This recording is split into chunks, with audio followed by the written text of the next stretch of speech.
வணக்கம் நண்பர்களே. இன்னும் ஒரு இனிய காலை பொழுதில் தீதும் நண்பன் நிகழ்ச்சியில் உங்களை சந்திப்பதில் மிக்க மகிழ்ச்சி அடைகிறேன். இன்றைக்கு மே 1ஆம் தேதி. அனைவருக்கும் இனிய மே தின வாழ்த்துக்களை தெரிவித்துக் கொள்கிறேன். இந்த உழைப்பாளர் தினம் என்பது உண்மையில் உலகெங்கும் உழைக்கும் மக்களினுடைய உரிமை குரலாய் திகழ்ந்த ஒரு தினம். அந்த தினத்தில் ஏழைகள், விவசாயிகள், தொழிலாளிகளுடைய உரிமைகளுக்காக பாடுபட்ட கலைஞர் அவர்களுடைய நூற்றாண்டில் இன்று அவர் அடித்தட்டு மக்களுக்காக நிகழ்த்திய பல்வேறு சாதனைகளை பற்றியும் அதற்காக அவர் எடுத்த முயற்சிகளையும் பற்றியும் தான் இந்த நாட்களில் நாம் பேசிக்கொண்டிருக்கிறோம். முக்கியமாக தொழிலாளர்களுடைய உரிமைகளை பாதுகாப்பதற்காக கலைஞர் எண்ணற்ற திட்டங்களை அன்றைக்கு தீட்டினார். இன்னும் சொல்லப்போனால் கலைஞரனுடைய முதல் சட்டமன்ற உரையே அது விவசாய கூலி தொழிலாளர்களுடைய உரிமைகளுக்காக இருந்தது என்பதையும் கூட இந்த நாளில் நாம் நினைவு கூற வேண்டும். திமுக ஆட்சி காலத்தில் தான் பல உழைப்பாளர் உரிமை சட்டங்கள் இயற்றப்பட்டன என்பதையும் இப்போது நாம் நினைவில் கொள்வது அவசியம். அரசு ஊழியர்களுக்கு கூட நீங்கள் மருத்துவ காப்பீட்டு திட்டம் போன்றவற்றையெல்லாம், மருத்துவ உதவி திட்டம் போன்றவற்றையெல்லாம் அப்போது 2006 முதல் 2011 வரையிலான அந்த ஆட்சி காலத்தில் தான் கலைஞர் கொண்டு வந்தார். இப்படி பல்வேறு தொழிலாளர் நல பாதுகாப்பு சட்டங்கள், விவசாய கூலிகளினுடைய பாதுகாப்பு சட்டங்கள், குத்தகைதாரர் பாதுகாப்பு சட்டங்கள், இப்படி பல சட்டங்களை கலைஞர் கொண்டு வந்தார் என்பதை கடந்த காலத்தினுடைய வரலாற்று ஏடுகளில் இருந்து நாம் பார்க்கிறோம். அந்த வகையில் அந்த கலைஞரனுடைய நூற்றாண்டில் நாம் கலைஞரை பற்றி தொடர்ந்து பேசிக்கொண்டிருக்கக்கூடிய இந்த நிகழ்ச்சியில் 2006 முதல் 2011 வரையிலான கலைஞர் ஆட்சி காலத்தில் கலைஞர் கொண்டு வந்த மிக மிக முக்கியமான ஒரு திட்டம் என்பது மகளிர் சுய உதவி குழுக்கள்.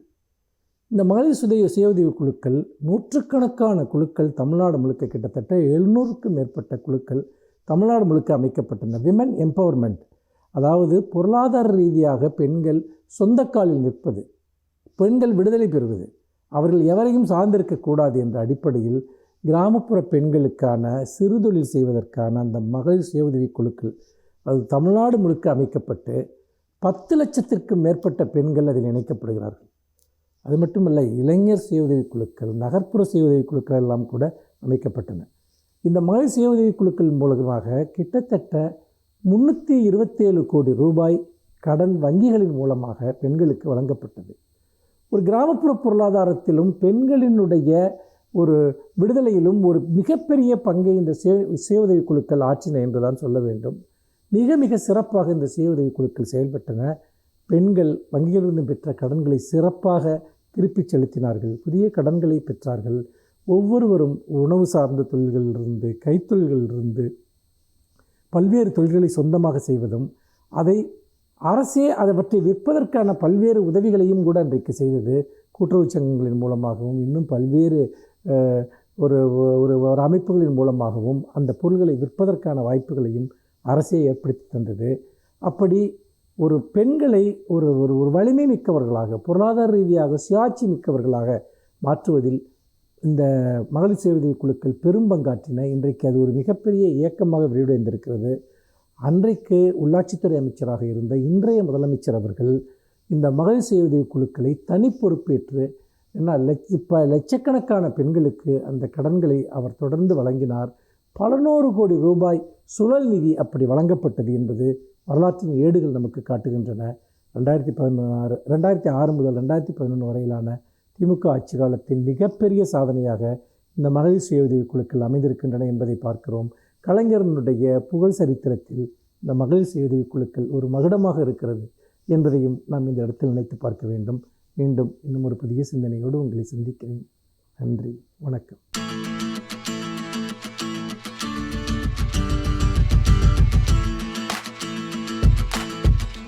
இன்றைய காலகட்டத்திலே எல்லோருக்கும் உள்ள மன அழுத்தத்தையும் மனச்சோர்வையும் போக்குவது எப்படி? இந்த மன அழுத்தம், மனச்சோர்வு ஏற்படுவதற்கு பல்வேறு காரியங்களை நாம் ஆராய்ந்து பார்க்கின்றோம். இதிலே நான் சொல்வது போல நமக்குள்ள உள்ள ஒரு பயமும், நமக்குள்ள உள்ள பதட்டம், நம் தோல்வியை உற்று வருமோ அப்படின்ற ஒரு பயம், ஒரு வாழ்க்கையை பற்றிய ஒரு பயம், எதிர்காலத்தை பற்றிய ஒரு பயம், இப்படி ஒரு பல்வேறு விதமான சிந்தனைகள் நம்மளுக்கு இந்த மன அழுத்தத்திற்கு காரணமாக அமைகின்றன. இதில் சின்ன சின்ன காரணங்கள் ஒவ்வொரு குடும்பத்திலும் ஒவ்வொரு மாணவர்களுக்கும் இதுதான் அப்படின்னு நம்ம பர்டிகுலராக சொல்ல முடியாத அளவிற்கு பல்வேறு காரியங்கள் இருக்கின்றன. இதில் பொதுவாக அப்படின்னு நம்ம பார்க்கும்போது நாம் தனியாக இருக்கின்றோமோ அப்படின்ற ஒரு ஃபீலிங், இரண்டாவது நம்மை தனிமைப்படுத்தி விட்டார்களோ அப்படின்ற ஒரு ஃபீலிங், அதையும் தாண்டி நம்மை வேறுபடுத்தி பார்க்கிறார்களோ அப்படின்ற ஒரு ஃபீலிங், இரண்டாவது அதுக்கு அடுத்தபடி பார்க்கும்போது நமக்கு மட்டுமே அநீதி இழைத்து விட்டதா இந்த உலகம், இந்த சமூகம் அப்படின்ற நமக்குள்ளேயே ஒரு கேள்வி. இப்படிப்பட்ட கேள்விகள், இரண்டாவது சின்ன சின்ன குடும்ப வன்முறைகள், குடும்பத்திலே ஒவ்வொருத்தருக்கு ஒருத்தர் புரிதல் இல்லாத ஒரு காரணங்கள், இந்த ஒரு சிச்சுவேஷனை எப்படி நாம் கையாள வேண்டும் என்பதை பற்றிய போதிய அறிவு இல்லாத காரணம், அறிவுன்னு சொல்ல முடியாது, அறியாமைன்னு சொல்லலாம், அறியாமை. இது இப்படி பல்வேறு காரணங்கள் இருக்கின்றன. இது பொதுவாக. ரெண்டாவது, குடும்பத்தில் உள்ள முக்கியமான உறுப்பினர்களுக்கு முன்னாடி இருந்த வருமானம் இப்பொழுது இருக்காது.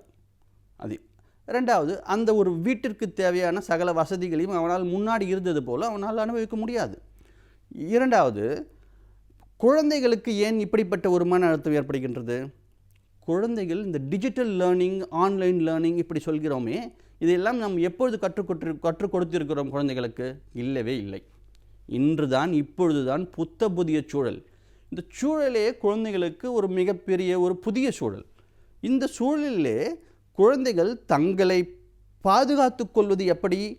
இந்த சைபர் கிரைம், சைபர் புல்லிங் இப்படின்னு சொல்கிறார்கள், இதிலிருந்து எப்படி பாதுகாக்க? ரெண்டாவது, இந்த சூழலிலே நம்ம உட்கார்ந்து நம்மளால் எவ்வளவு நேரம் அந்த ஆன்லைனிலே கிளாஸை கவனிக்க முடியும் அப்படின்ற ஒரு பயம் குழந்தைகளுக்கு. ரெண்டாவது, குழந்தைகளுக்கு இந்த ஆன்லைனில் தான் நம்ம அசஸ்மெண்ட் பண்ணுறோம், எவாலுவேஷன் பண்ணுறோம், இதெல்லாம் ஒரு குழந்தைகளுக்கு ஒரு பயம். அந்த ஆன்லைனில் டீச்சிங் பண்ணுறவங்க என்ன சொல்லுவாங்களோ, எல்லா குழந்தைகளும் கேட்குறாங்களே, நம்மளை பற்றி என்ன சொல்லுவாங்களோ, நம்ம என்ன பேச முடியலையே. அது ஒரு சில குழந்தைகள் பார்த்திங்கன்னா, நீங்கள் முன்னாடி ஒரு க்ரௌடில், ஒரு கூட்டத்திலே முன்னின்று வரமாட்டார்கள். ஒரு அச்சம் தான் காரணம் அதற்கு. ஸோ இதையெல்லாம் போக்க வேண்டும். இதற்கெல்லாம் லீடர்ஷிப் ஸ்கில்ஸ் நம்ம எப்படி இம்ப்ரூவ் பண்ணுறது அப்படின்ற விஷயம் இருக்குது. இந்த மாதிரி பல்வேறு காரணங்கள் இருக்கின்றன. கல்லூரி மாணவர்களுக்கு எடுத்துக்கொண்டே வேணால், எக்ஸாம்ஸ் இருக்குன்னு சொல்கிறார்கள், ஆனால் இல்லை. எக்ஸாம்ஸ் வரும்னு சொல்கிறார்கள், ஆனால் வரல. அடுத்து உயர்கல்வி படிப்பது எப்படி? இந்த உயர்கல்வி நம்ம எப்படி அணுகுவது? இதில் காலேஜ் எப்போ திறப்பாங்க? நம்ம காலேஜ் லைஃப்பை எப்படி என்ஜாய் பண்ணுவது? அது கேரியர்ஸ், அதாவது அடுத்த கட்டத்திற்கு எப்படி செல்வது? இப்படி பல்வேறு காரணங்கள் கல்லூரி மாணவர்களுக்கு இருக்கின்றன. அது மாதிரி அடலசன்ஸ் அப்படின்ற பார்க்கும்போது அவர்களுக்கும் உள்ள மன அழுத்தம் இருக்க தான் செய்யும். ஏன்னா அவங்க எல்லாருமே ஒரு ஃப்ரெண்ட்ஸ், பியர்ஸ் குரூப்ஸ்ன்னு சொல்லுவார்கள், இவர்களோட கனெக்ஷன் ஆகியிருக்காங்க. அப்போது ஒவ்வொருத்தருக்கும் பேசி அளவலாகி வெளியில் ஒரு சாதாரணமான ஒரு சூழல் கிடையாது. அவங்களுக்கு என்ன ஆகுது? ஒரு விளையாட்டினுடைய நேரம் கட் ஆகிடுது.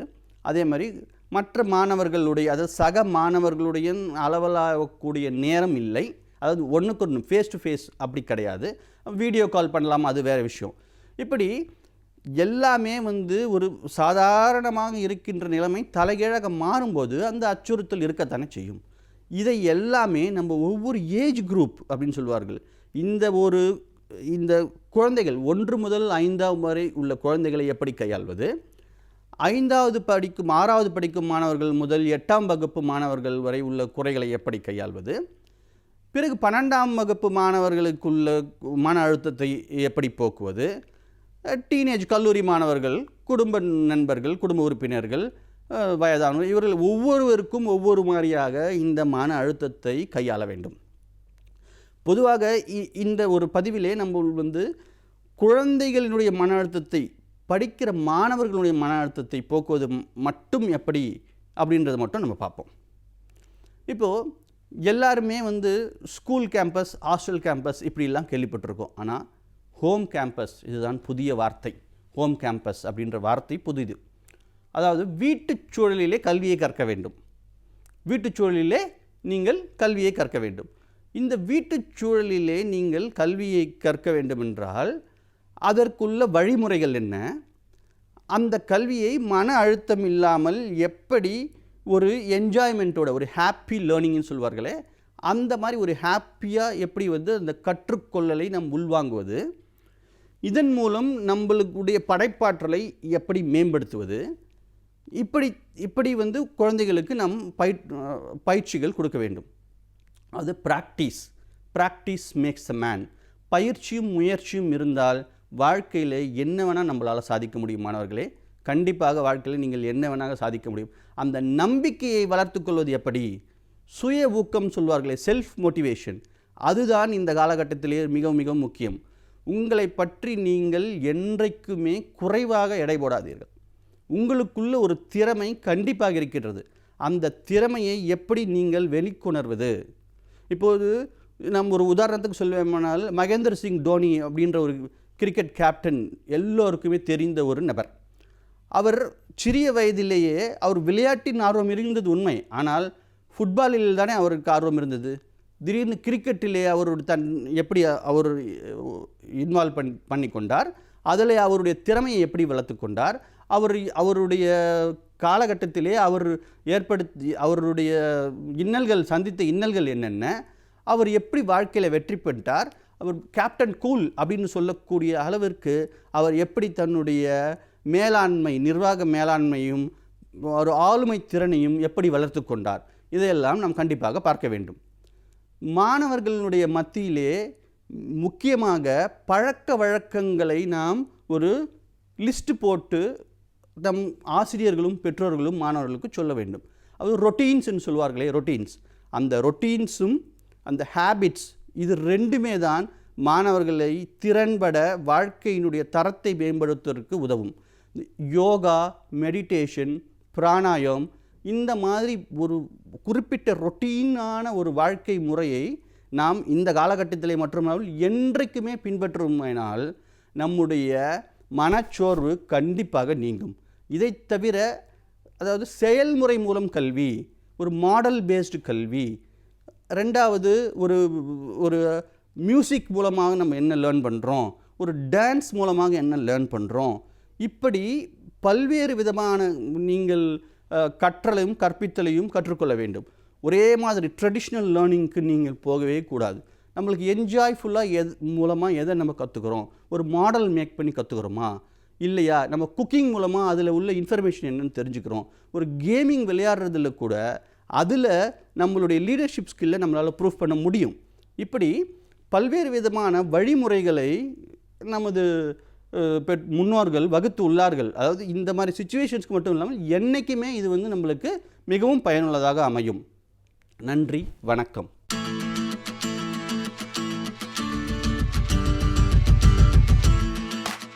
அனைவருக்கும் என் அன்பு வணக்கம். மே 1 என்றால் உலகம் முழுவதும் அது மே நாள் என்றுதான் சொல்லப்படுகிறது. வேறு எந்த ஒரு முதல் தேதியும் அப்படி குறிப்பிடுவதில்லை. பிப்ரவரி நாளென்றோ டிசம்பர் நாளென்றோ யாரும் சொல்வதில்லை. ஆனால் மே 1 என்பதை மே நாள் என்று உலகமே சொல்கிறது. அதற்கான காரணம் என்ன என்பதை உலகம் அறியும்.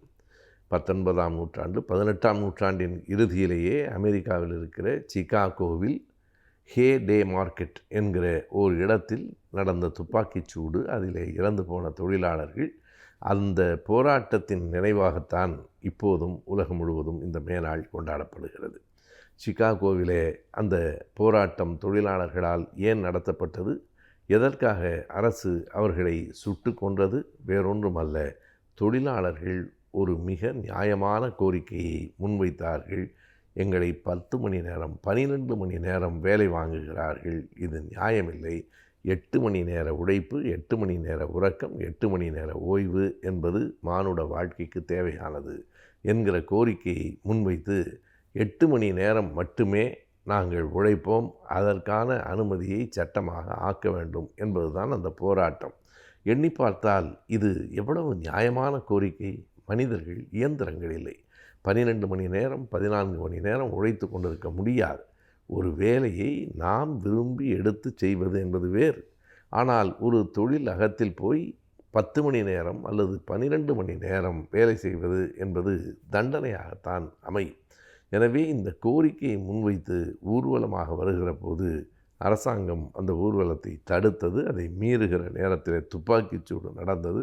அன்றைக்கு தொழிலாளர்கள் இறந்து போனார்கள். அதன் நினைவாகத்தான் மே நாள் உலகம் முழுவதும் நினைவு கூறப்படுகிறது, கொண்டாடப்படுகிறது என்பது கூட பிழையான சொல். அது நினைவு கூறப்படுகிறது. ஏனென்றால் அன்றைக்கு இறந்து போன தொழிலாளர்களின் உயிர் தியாகத்தை நினைவு கூறுவதுதான் அந்த நாளினுடைய நோக்கம். தமிழ்நாட்டில் எப்போதிருந்து மே நாள் கொண்டாடப்படுகிறது? அந்த போராட்டம் நடைபெற்று ஏறத்தாழ 140 ஆண்டுகளுக்கு பிறகு அது முதலாக இந்தியாவில் சிங்காரவேலர் என்னும் கம்யூனிஸ்டால் தொடக்கி வைக்கப்படுகிறது. ஆனாலும் மக்களினுடைய நினைவு கூறுகிற நாளாக, தொழிலாளர் நாளாக அது எப்போது மாறுகிறது என்றால் 1933 தான் தந்தை பெரியார் அவர்கள் குடியரசு ஏட்டிலே எழுதுகிறார். 31 இறுதியிலே புறப்பட்டு உலகம் முழுவதும் சுற்றுப்பயணம் செய்துவிட்டு 32 இறுதியிலே பெரியார் அவர்கள் தமிழ்நாட்டுக்கு திரும்பினார். அவருடைய சுற்றுப்பயணத்தில் அவர் சோவியத்துக்கும் போயிருந்தார். அங்கே அந்த நாட்டை பார்த்தார், அந்த போராட்ட வரலாற்றை எல்லாம் படித்தார். அதற்கு பிறகு 1933 அவர், அதுவும் 1ஆம் தேதி அல்ல, அந்த ஆண்டு 21ஆம் தேதி தான் முதலாக அது நினைவு கூறப்பட்டது. பிறகு 34 இன்று வரையில் ஒவ்வொரு ஆண்டும் மே 1ஆம் தேதி தொழிலாளர் நாள் என்பது தமிழகத்திலே பின்பற்றப்படுகிறது. அதனுடைய அடிப்படையிலே தான் சென்னையிலே சிம்சன் பூங்காவிலே மேனாள் நினைவு சின்னத்தை கூட தலைவர் கலைஞர் அவர்கள் முதலமைச்சராக இருக்கிற போது நிறுவியிருக்கிறார். எனவே தமிழ்நாட்டில் 1933 இந்த மேனாள் நினைவு கூறப்படுகிறது. இப்போது நாம் அதை பற்றி பேசுவதற்கு இன்னொரு காரணம் இருக்கிறது. எப்போதோ நடந்த ஒன்று, அது பற்றி தொடர்ந்து பேசுவது, தொடர்ந்து மேனாள் என்பதை தொழிலாளர் நாள் என்று நாம் அதனை ஊர்வலம் நடத்துவது என்பவையெல்லாம் எதற்காக என்று ஒரு கேள்வி இருக்கிறது. அந்த தொழிலாளர்களின் உரிமை காலகாலத்துக்கும் பேணி பாதுகாக்கப்பட வேண்டும் என்பதற்காகத்தான். இன்றைய நடைமுறை என்னவோ வேறு மாதிரி தான் இருக்கிறது என்று சொல்ல வேண்டும். நாம் தொழிற்சாலைகளுக்காக, ஆலைகளுக்காக கொண்டு வந்த சட்டமாக அது இருக்கலாம். ஆனால் இன்றைக்கு என்னவாக ஆகியிருக்கிறது? தொழிற்சாலைகளை விட, ஆலைகளை விட கணிப்பொறி நிறுவனங்கள் கூடியிருக்கின்றன. இந்த தகவல் தொழில்நுட்ப நிறுவனங்களில் 8 மணி நேர வேலை என்பது இன்றைக்கு இல்லவே இல்லை என்பது வெளிப்படையான உண்மை. ஏன் தொழிலாளர்கள் கேட்கவில்லை? தொழிலாளர்களுக்கு சங்கங்களே கிடையாது. சங்கங்கள் வைக்கிற உரிமையே கூட பல நிறுவனங்களில் மறுக்கப்பட்டிருக்கிறது. ஆகவே இன்றைக்கு தொழிலாளர் தினம் மிக கூடுதலாக யாருக்கு தேவைப்படுகிறது என்றால், தொழிலாளர்களாக, உடல் உழைப்பு தொழிலாளர்களாக இருக்கிறவர்களுக்கு மட்டுமில்லை, தகவல் தொழில்நுட்ப துறையில் மூளையை பயன்படுத்தி வேலை செய்கிற அந்த தொழிலாளர்களுக்கும் இது மிகப்பெரிய தேவையாக இருக்கிறது என்பதை நாம் உணர்ந்து கொண்டால் நாம் நினைவு கூறுகிற அந்த தொழிலாளர் நாளுக்கு ஒரு பொருள் இருக்கும்.